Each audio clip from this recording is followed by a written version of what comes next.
Alright guys, good morning. August 20, 2026. Dito guys sa mangrove site sa Boracay. Ito guys sa Back Beach. Isa sa mga tourist spot na pinupuntahan guys ng mga turista dito during their vacation. Usually land tour yung mga ganito.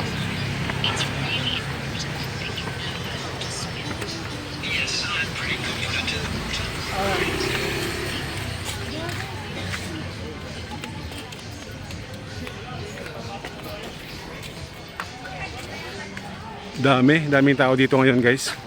Kasi nagkataon na nung mga nakarang araw kasi medyo maulan. So ngayon uminit. Kaya chance na guys ng mga tourist na mapunta nito kasama sa ano ito sa paglaland tour. Mas maganda sana guys kung matubig to. Yan. Mas maganda 'yun kung matubig.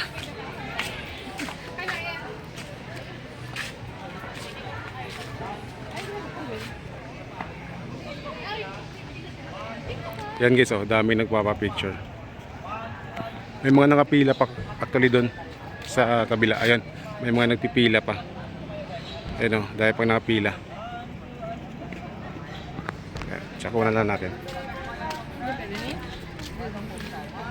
Ayun guys, oh, dahil pag nakapila doon. Ayun, oh, yan.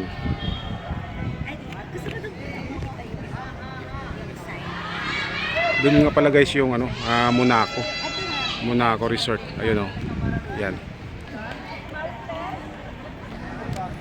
So, tara balik na tayo. Excuse lang mama. Okay, sorry. Thank you.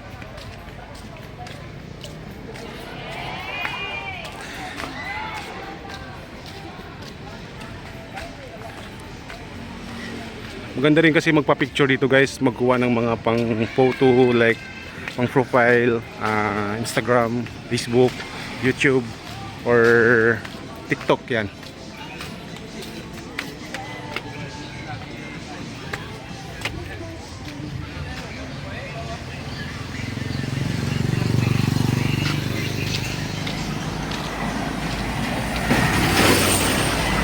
Daming nakapila dito guys na ano, nag-aantay ng mga ano nila guys. Kasi mostly guys sa mga i-trek na to, naka ano na siya, naka arkila for land tour.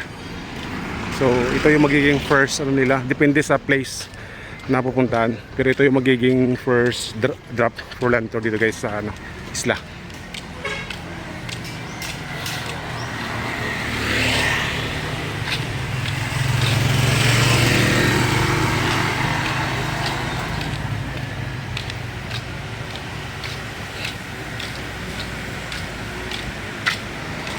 Sarap po. Sarap ng ilog. Parang ilog lang pero tubig dagat yan guys. Ano? Parang ilog lang siya pero tubig dagat yan. Dito nang gagaling sa kabila. Yung tubig dagat yan. Sir Greg! Sir! Picture! Dala!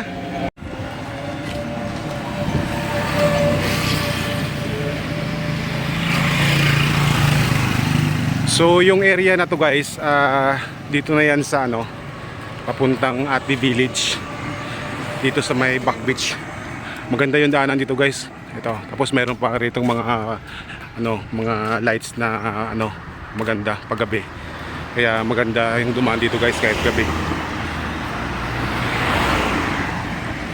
Ito yung Ati Village guys, oh, ito. Yan. Ati Komunidad. Ito guys, oh. Yan. Sa loob mayroon diyan sa loob.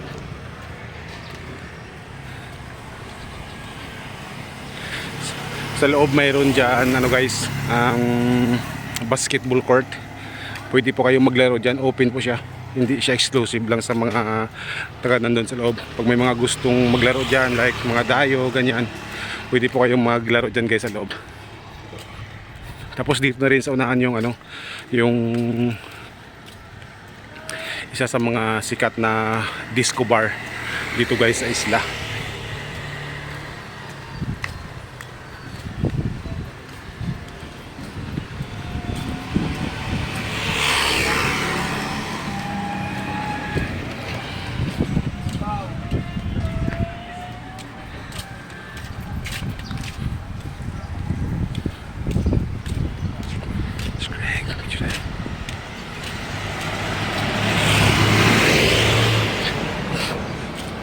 Maganda dumaan kasi dito guys, kasi hindi siya ganun kadami yung ano, yung sasakyan dito na dumadaan sa may backside. Usually yung mga dumadaanan dito mga private, tapos yung mga nagland tour mula doon sa ano, mula doon sa mangrove dito na rin diretso, kasi yung next destination nila doon papunta sa ano, sa Bulabog, doon sa ano, sa may pangalan ng I Love Boracay sa Bulabog.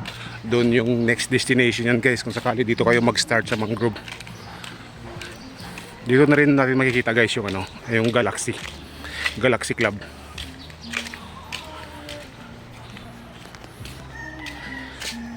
Sabi kasi nila guys, no, kapag nagburakay ka tapos hindi mo hindi mo mapuntahan itong Galaxy Club, parang hindi sulit yung ano mo, yung vacation mo dito sa Boracay. Kasi guys, actually operated doon talaga siya guys paggabi. Ayan, The Galaxy Club.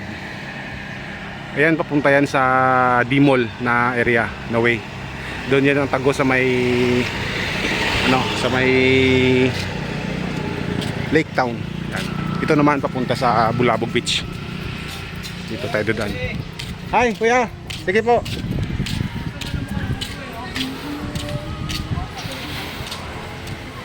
Maganda rito sa area guys, magano, pag umaga mag-jogging, sa hapon mag-jogging, maganda rin dito. Maganda rin mag-swimming dito guys. Basta ano lang siya, high tide. Maganda mag-swimming dito basta high tide.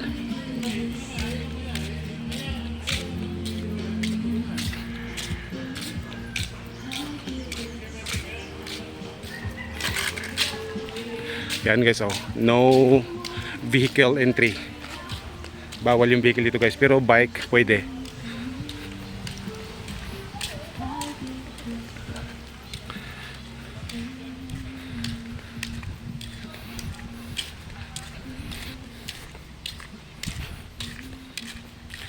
Ito na yung buong ano guys, beachfront ng Bulabog. Ganda rito.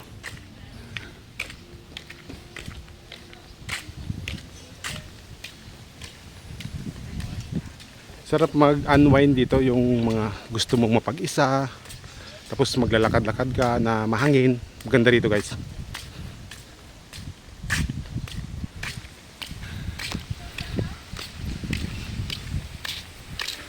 Yan.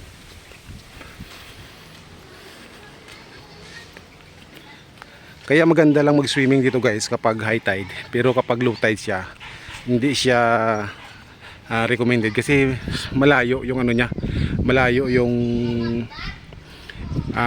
tawag nito, yung malayo, basta malayo yung ano niya guys, yung area niya para magpunta doon. Pero pwede naman mag-swimming diyan, malinis naman.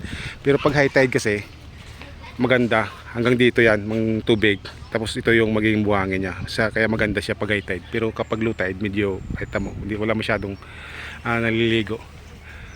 Ayun guys, so mga mga yan, nangunguha ng isda. Tapos yan yan yung Mount Luho. Ayun yun yung Mount Luho. Yan yung mga building na yan guys. Yung iba dyan wala ng tao kasi pinasara na nga yan dati. Bawal kasi yan dyan. Tapos mostly sa mga may-ari dyan, mga Chinese, Korean, yan. Kaya yung area na yan dyan, pinasara during ng Duterte admin.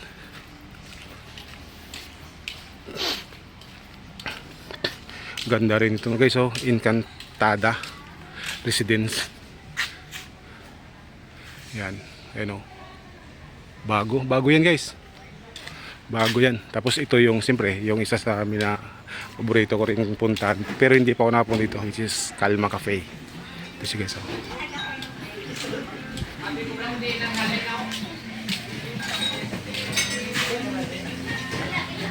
Calma Cafe. Meron pa dyan net, pwede kayong sumampa dyan sa net. Yan, sa mga net na yan. Pwede rin dito sa taas, may mga duyan-duyan. Yan. Maganda dyan guys, kapag hapon, maganda dyan magtambay, gusto mong mag-relax, yan, napaganda dyan.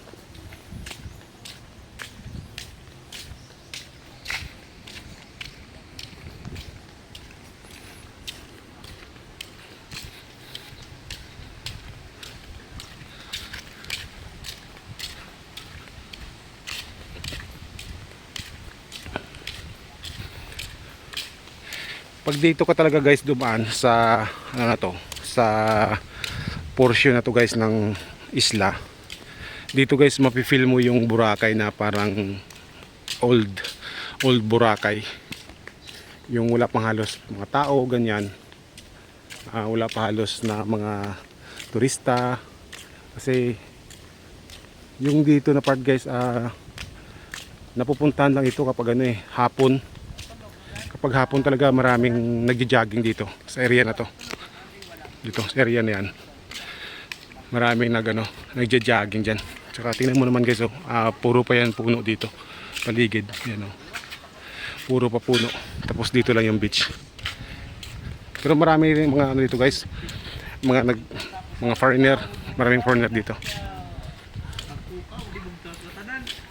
Ang wala na bugto si Carmel. Biraho na muna. Mili, tagay milo. Inom mo, pag inom, tulog mo. Wala ro. Ang dami pang dito guys, mga bakanting lote na hindi pa na di-develop dito sa may backside. Kailangan mo lang dito guys pagandahin yung yung area na gagawin mo, kasi alam naman natin na ito ay backside. Hindi siya ganun ka-prone sa sa mga tourist, like yung mga gusto talagang punta lang dito, yung mga tahimik, gusto nila yung mga tahimik lang ganyan. Kaya mostly dito guys mga foreigner. So kung meron kang luti dito, lupa, kailangan pag-isipan kung ano ba yung magandang design na gagawin para maging siya attractive, especially sa ating mga Pilipino, kasi mostly dito guys pupunta naman locals no? Kaya kailangan mo lang siyang gawin ng agawan ng paraan kung paano siya maging attractive when it comes sa attraction guys, para makilala, mapuntahan.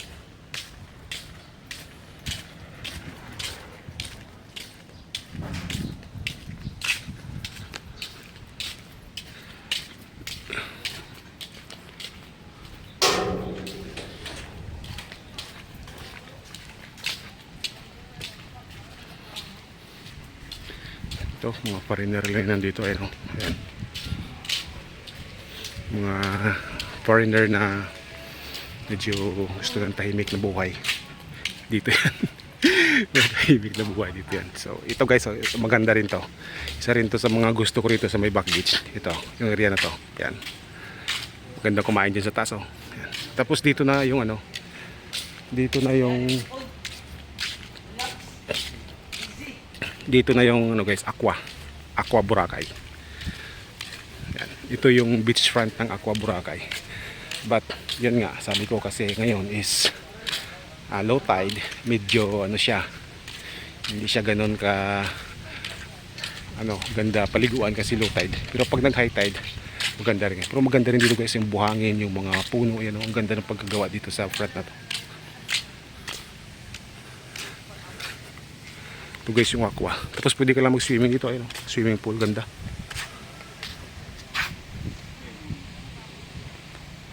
Aqua Boracay. Ayun lang. Maganda. 5 star din kasi ito guys. Pero konti lang kasi yung dito, guest.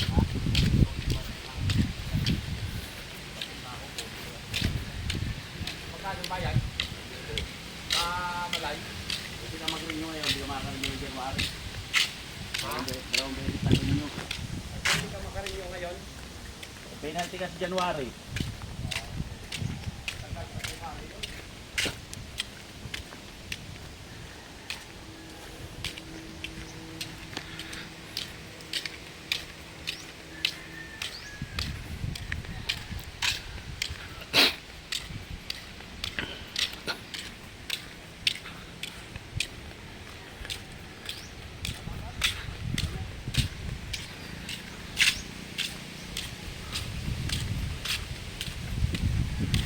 Meron dito kumukuha ng buko.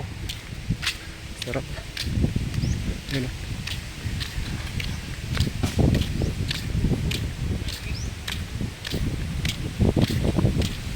Dito rin yung mga paraw.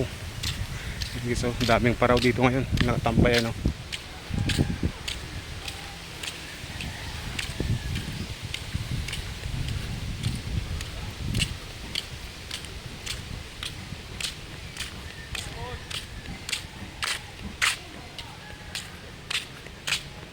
Magkano isa? Magkano isa?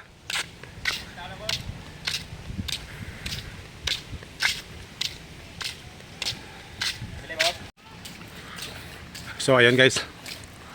Bali, bumili muna tayo ng ano doon, ng buko. Ayun oh, kuya. Ayan oh, ayan, dala-dala niya.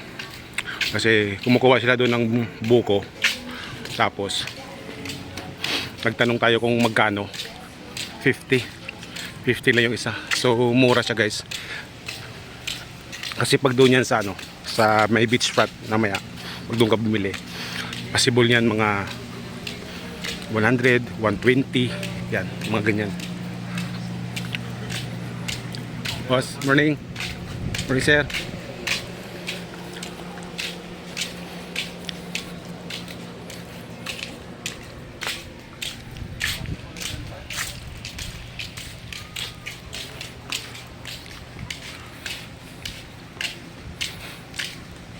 So dito na tayo guys sa exciting part sa area ng Bulabog sa may back beach.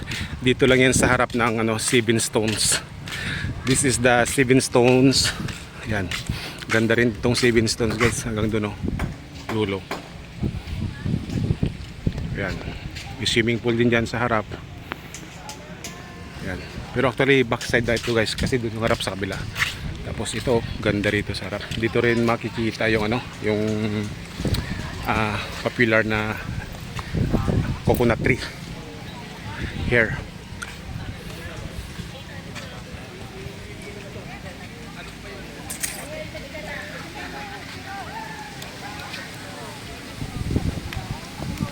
Ito guys oh, yung coconut tree kung saan magpapapicture ka lang dyan. Ayan, tulad yan.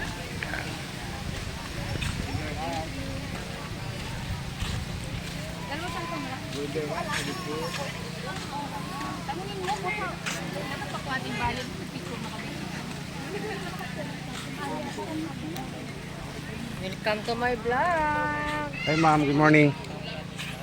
Yan, favorite ang inspiration yung makapalikod. At yung page mo kuya. Big cute po sir. Very cute. Good morning.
Right guys, mula doon sa may Mangrove Back Beach papunta rito sa may Station 1. Start tayo sa may Army Navy dito sa Station 1 guys.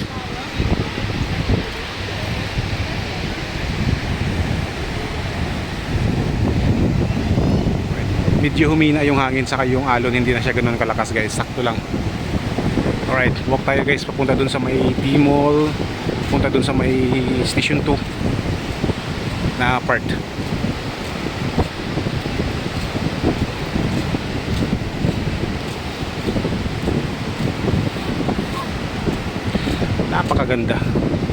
Napakaganda talaga nitong Boracay Island. Kahit ilang taon na ako dito guys sa Boracay, 20 years na ako dito, pero still hindi pa rin ako guys nasasawa dito sa isla. Especially guys no, kung marami kang pera tapos dito ka titira or magbabakasyon ka lang ng mga buwan,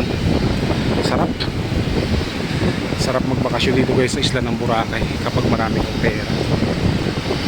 Ako nga guys nagtatrabaho lang ako dito, pero hindi ako nagsasawa dito guys. For almost 20 years na tayo rito sa isla ng Boracay, hindi tayo nagsasawa. May mga nagbabago tulad na lang ng mga nangyayari guys sa politika natin, nadadamay itong isla. Kaya may mga pagbabago nangyayari, pero hindi naman nakaka-apekto guys sa pagpunta ng ng mga turista dito. May mga part na medyo yung mga tourist minsan nahihirapan, pero normally guys pag nagkaroon ng mga switching ng patakaran, ano ba yung pwedeng gagawin, ano ba yung pwedeng kunin bago ka pumasok, doon minsan guys nagkakaroon ng yung mga turista nahihirapan. Pero pagdating mo dito guys sa isla, makapwesto ka na doon sa sa hotel kung saan ka man nakastay, makapwesto ka na doon sa station kung saan kayo nakabanda. Wala na, sulit, tanggal lahat ng pagod, tanggal lahat ng stress, basta i-enjoy nyo lang yung yung vibes ng isla. Enjoy lang talaga guys, especially kung may mga bata kayo maliliit, talagang mag-enjoy kayo dito guys sa island. Ganda talaga ng Boracay.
Buti na lang no, itong Boracay hindi nalapit sa sa China.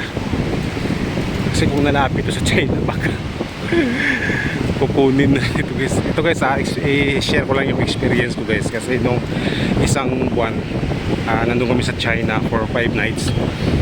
Meron akong doon guys, meron kami napuntahan doon na tourist spot na yung tiles nila mga dead corals yung nakalagay. Parang yung dead corals na-flat nila, tapos ginawa nilang tiles doon sa sa kanilang tourist spot. Tapos crystallize yung pagkagawa guys, na makikita yung dead corals doon sa baba. Ganda ng pagkagawa nila. Yun lang, siyempre ikaw na Pilipino, parang maano ka na, ay baka isa ito sa mga corals na nanggaling dun sa Pilipinas. Kasi nga talagang pinlat-lat yung yung mga corals para lang yung magawa yung area na yun. Ganda ng pagkagawa guys. dun sa China.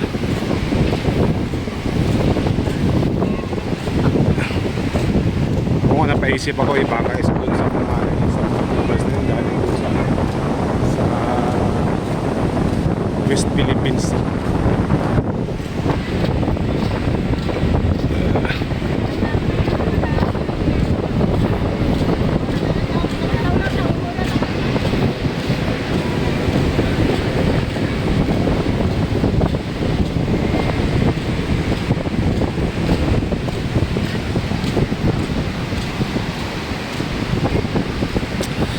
Sarap maligo.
Sabi ko parang magalaw.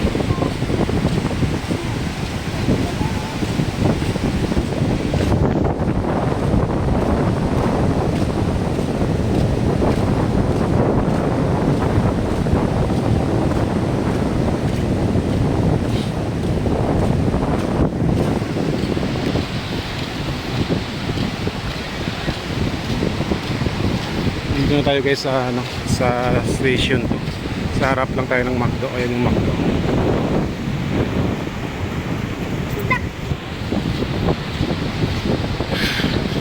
Buti naman guys ay mainit na siya.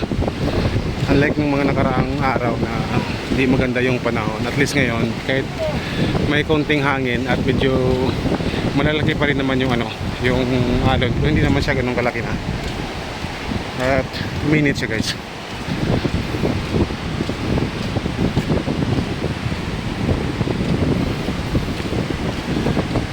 Nakakapag-enjoy, nakaka-relax yung ating mga turista ngayong araw.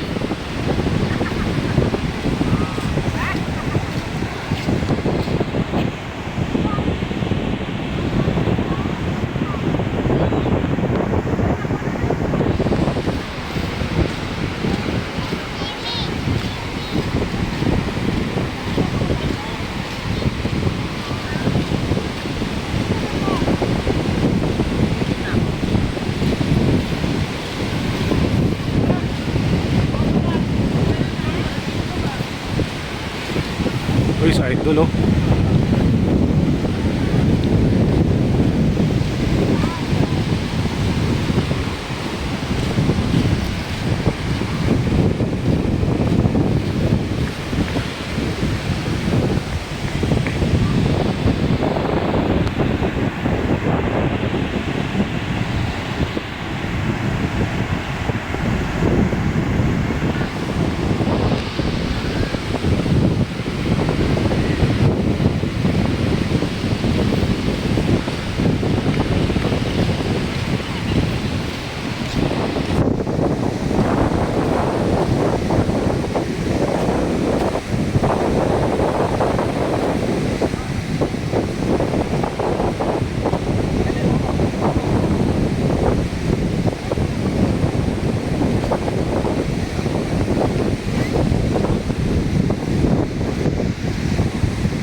Idol, morning.